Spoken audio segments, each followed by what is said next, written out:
Familie- og forbrugerminister Carina Christensen har foreløbig sat en stopper for adoptioner fra Indien til Danmark.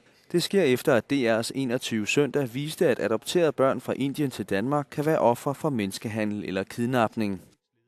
AC paid at that time. They worked with you. Yeah. And did they pay 6,500? Yeah. Jamen, jeg er jo ret rystet efter at se de billeder. Altså, der skal ikke handles med børn, og hvis vi skal adoptere børn fra Indien, så må vi sikre, at det foregår på betryggende vis. Så hvad så nu?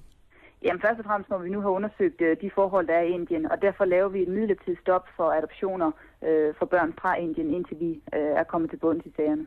Hvad så med de familier, der står på venteliste til at adoptere et barn fra Indien? Vi kommer til at vente, indtil vi har fuldstændig vished for situationen og forholdene i Indien. Den danske adoptionsvirksomhed AC Børnehjælp er kommet i søgelyset for at samarbejde med indiske børnehjem med dårlig moral. Formanden for AC Børnehjælp, Anders Christensen, skriver på virksomhedens hjemmeside, at samarbejdet med de 3 børnehjem, der bliver nævnt i udsendelsen, er ophørt for flere år siden.